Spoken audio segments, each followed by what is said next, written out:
Bé, bon día, buenos días a todas y todos. Mi nombre es Ana, que sepáis que voy a ser la conductora de este congreso, por tanto voy a hacer un poco de poli malo y a los ponentes les voy a tener que decir, les queda poco.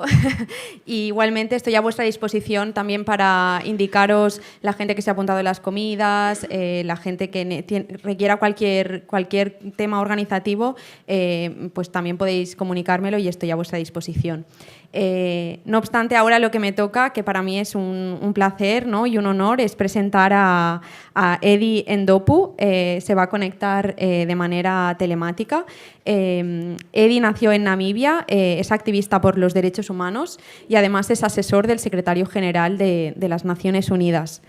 En 2008, Ndopu se graduó como parte de la clase inaugural de la Academia Africana de Liderazgo y luego se graduó con un título de estudios interdisciplinarios de la Universidad de Carleton en Canadá.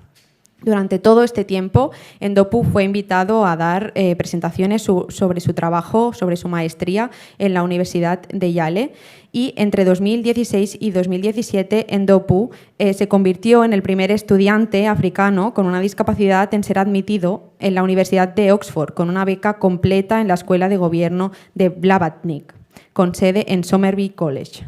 Se graduó con una maestría en políticas públicas.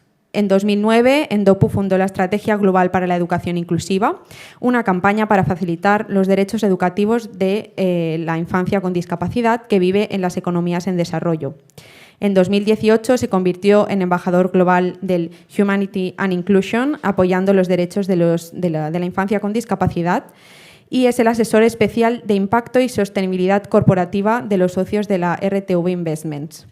En 2019, Manuel de Oliveira Guterres, secretario general de las Naciones Unidas, nombró a Ndopu como uno de los 17 eminentes defensores globales de los Objetivos de Desarrollo Sostenible. Sin más dilación, le doy paso para que os haga su presentación. Gracias.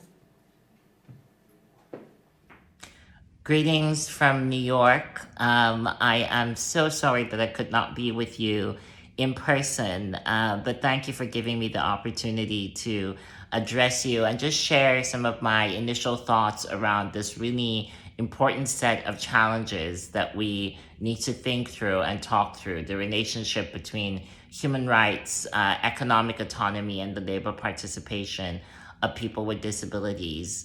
Let me start by sort of setting the tone, the backdrop for this conversation. We know that we are living in a historical moment that is really imbued with a deep sense of precariousness. We are bearing witness to the geopolitical realignment of the planet. We are bearing witness to the climate crisis and the ecological breakdown of the world, as well as sort of seeing a deepening entrenchment of injustice and inequality globally. And against this backdrop, let me be a little bit provocative and say that the tools that we have been using at our disposal to advance the dignity and advance the inherent rights of people with disabilities, the world's largest minority group, 15% of the world's total population, that these tools are insufficient for the times in which we live. And I'd like to spend some time sort of calling out a concept that has really been at the center of our public policy interventions, that are sort of really at the cornerstone of even how we think about the full execution of the Convention on the Rights of Persons with Disabilities. And this is the concept of compliance. We have lauded and celebrated compliance as a way to really enforce the kinds of best practices that make institutional life more accessible and inclusive of people with disabilities. But let me put it to you that compliance is an insufficient conceptual framework for how we provide the rights of people with disabilities against the backdrop of this historical moment that I've spent some time laying out for you. Um, Compliance does not get us where we need to go because we are living in a time where we need to fully validate the humanity and lived experiences of people with disabilities. Compliance takes us into the realm of box ticking. It takes us into the realm of where we conflate the provision of institutional services with the meaningful participation of people with disabilities. As a wheelchair user, I myself have been quoted as saying time and time again that, what makes a space accessible is not the installation of a ramp, right? A ramp will provide entry into a building, but what makes a space accessible is how I, as a person with a disability, am able to be validated. I'm able to have, to feel a sense of belonging, to really have my agency be accorded, that it's so much more than just the built environment. And of course, I say that also mindful of the fact that we continue to insist upon accessibility in its traditional conceptualization, that our participation in the built environment is a necessary prerequisite for our economic inclusion. But again, let me be provocative in sort of saying that these words that we have been deploying in our toolkit, accessibility, inclusion, equity, diversity, these words have been hollowed out of their true emancipatory meaning. What is it that we mean when we say accessibility? What is it that we mean when we say inclusion? What is it that we mean when we say dignity, diversity, and equity, right? We are really talking about the self-actualization of persons with disabilities. And compliance does not give us the intellectual space. It does not give us the public policy space to be able to center the self-actualization of persons with disabilities as the aspiration from a public policy and public administration perspective, as the goal, as the target of the full articulation of a human rights agenda that really makes space for that. So let me say that that in going beyond compliance, we have a unique window of opportunity to locate disability justice at the forefront of the most important set of discourses that currently are unfolding right now. Linked to this, I think the other disservice that a compliance-centric approach to public policy does for the fulfillment of our aspirations for the economic inclusion of persons with disabilities is that it keeps us operating at what I call zero. So let me unpack this a little bit.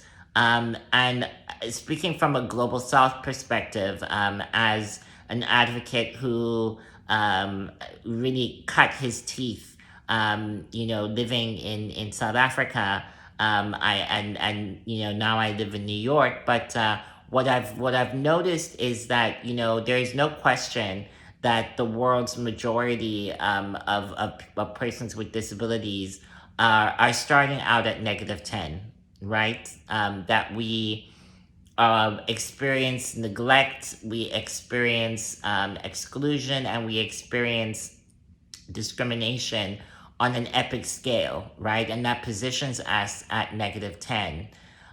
What I fear is that zero becomes the aspiration for our full inclusion. So when we're able to think about the provision of very basic services for people with disabilities, things like access to education, access to healthcare, all of these things which continue to be very challenging. But when we provide the most basic of services to people with disabilities, that gets taken up and celebrated by public policy practitioners as the be all and end all of our struggle and our fight. So if I am able to have access to public transit, for example, that gets seen as an enormous moving of the needle.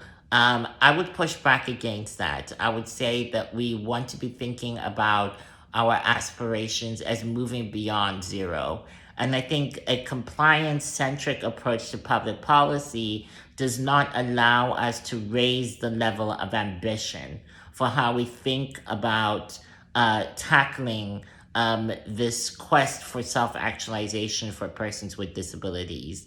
And I think that is really at the heart of it, that we want to be able to have a set of methodologies that take us beyond zero, that allow us to be able to have a set of demands, of human rights demands, that link both first and second generation rights in a way that accords us the kind of dignity, the kind of liberation that will put us on a trajectory of true self-actualization. Finally, let me just say that I think what would really move the needle is for us to be brave and name the elephant in the room. And that elephant in the room is ableism. Ableism as the system that underpins our exclusion, the system that makes it that much more difficult to be able to accord ourselves with the rights that are enshrined in the Convention on the Rights of Persons with Disabilities. And I think a compliance-centric approach to public policy sort of allows us, we think that we can address exclusion without naming the system of dehumanization and the system of subjugation that made that exclusion possible in the first place. And I don't think that that's possible. I don't think that we can address these inequities without naming the system that produced them in the first place. And so I think confronting ableism as a way, as a system that has configured society around the needs of people without disabilities at the expense of people with disabilities, has really been the thing that has held us back. And so I would invite all of us to really spend some time thinking about that on a deeper level, in terms of really addressing ableism. So finally, let me leave you with some words of encouragement. I think that there is no question that we are living in precarious times. However, I am truly hopeful and inspired by the intellectual brilliance of disabled activists and thinkers around the world. I think that we need to be reaching out to one another across borders, across disciplines, and really embrace a coalition of folks who are committed to disability justice in a way that takes us to the ultimate goal of self-actualization. And so I thank you deeply from the bottom of my heart for giving me this space and this opportunity to address you from New York. I wish I had the opportunity to be with you in person, but I have no doubt that through the collective pursuits of our human rights, that our paths will cross, and that we will lock arms and ensure that we actually give credence to the goal of leaving nobody behind as we march forward towards the realization of the Sustainable Development Goals. I thank you.